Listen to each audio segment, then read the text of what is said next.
గోడల మీద రహస్యం.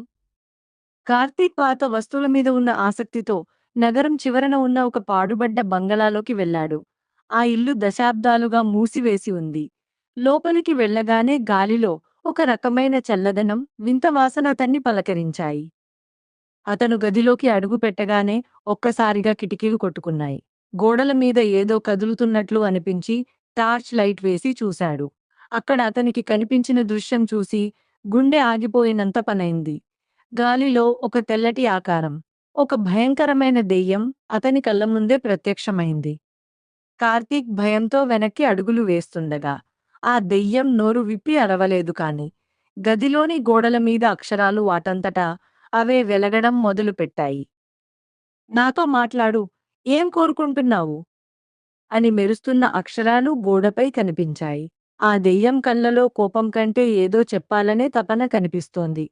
ఆ ఇంట్లో ఏదో అన్యాయం జరిగిందని, తన మరణానికి గల కారణాన్ని కార్తీక్ ద్వారా ప్రపంచానికి చెప్పాలని ఆ ఆత్మ ప్రయత్నిస్తోంది. కార్తీక్ అక్కడి నుండి పారిపోవాలా? లేక ధైర్యం చేసి ఆ ఆత్మ అడుగుతున్న ప్రశ్నకు సమాధానం చెప్పాలా? ఆ ఒక్క క్షణం అతని జీవితాన్నే మార్చేలా ఉంది. ఈ కథ మీకు నచ్చిందా? కథనింకా కొనసాగించమంటారా? గోడల మీద రహస్యం రెండవ భాగం. కార్తీక్ కాళ్ళు వణుకుతున్నాయి. కానీ ఆ దెయ్యం కళ్ళలోని ఆవేదన అతన్ని అక్కడే నిలబెట్టేలా చేసింది. గోడపై వెలుగుతున్న అక్షరాలను చూస్తూ వణికే గొంతుతో మెల్లగా అన్నాడు. నేను నిన్నేమీ అడగాలని రాలేదు. అసలు నువ్వు ఎవరు? ఇక్కడ ఏం జరిగింది? అతను ఆ మాట అనగానే గదిలోని వాతావరణం ఒక్కసారిగా మారిపోయింది. గోడలపై ఉన్న అక్షరాలు మాయమై కొత్త అక్షరాలు రక్తపు రంగులో ప్రత్యక్షమవడం మొదలయ్యాయి. ఏక్ నో ఆట్ చార్ నేల కింద వెతుకు. ఆ అక్షరాలు కనిపించిన వెంటనే ఆ దెయ్యం ఒక్కసారిగా గాలిలో కలిసిపోయింది. గదిలో మళ్ళీ నిశ్శబ్దం ఆవరించింది. కార్తీక్ ఆలోచనలో పడ్డాడు.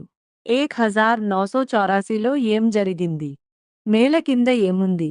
అని తనలో తాను అనుకుంటూ పక్కనే ఉన్న ఒక పాతపార షవల్ తీసుకుని ఆ గది మధ్యలో ఉన్న చెక్క నేలను పెకిలించడం మొదలుపెట్టాడు. సుమారు గంటసేపు కష్టపడి తవ్విన తర్వాత అతని పారకి ఒక ఇనుప పెట్టె తగిలింది. ఆ పెట్టెను బయటికి తీసి తెరిచి చూసిన కార్తీక్ కళ్ళు ఆశ్చర్యంతో విచ్చుకున్నాయి. అందులో ఒక డైరీ, ఆ ఇంట్లో నివసించిన ఒక యువతికి సంబంధించింది. ఒక ఖరీదైన హారం దొంగలించబడినట్లుగా కనిపిస్తోంది. ఒక ఫోటో, అందులో ఆ యువతితో పాటు ఇప్పుడు నగరంలో పెద్ద మనిషిగా చలామణి అవుతున్న ఒక రాజకీయ నాయకుడు ఉన్నాడు. డైరీ తిరగేస్తుంటే అసలు నిజం బయటపడింది. ఆ యువతిని ఆ రాజకీయ నాయకుడే ఆస్తి కోసం మోసం చేసి ఈ ఇంట్లోనే సజీవ దహనం చేశాడని అర్థమైంది. ఆమె ఆత్మ ఇన్నేళ్లుగా తనకి న్యాయం చేసే వ్యక్తి కోసం ఎదురు చూస్తోంది. అప్పుడే కార్తీక్ వెనుక నుంచి ఒక అడుగు సప్పుడు వినిపించింది. వెనక్కి తిరిగి చూడగా ఆ రాజకీయ నాయకుడి అనుచరులు తుపాకులతో నిలబడి ఉన్నారు. బహుశా వారు కార్తీక్ రాకను గమనించి ఉంటారు. కార్తీక్ ఇప్పుడు ఏం చేస్తాడు? ఆ ఆధారాలతో తప్పించుకుంటాడా లేక ఆ ఆత్మ మళ్ళీ అతనికి సాయం చేస్తుందా?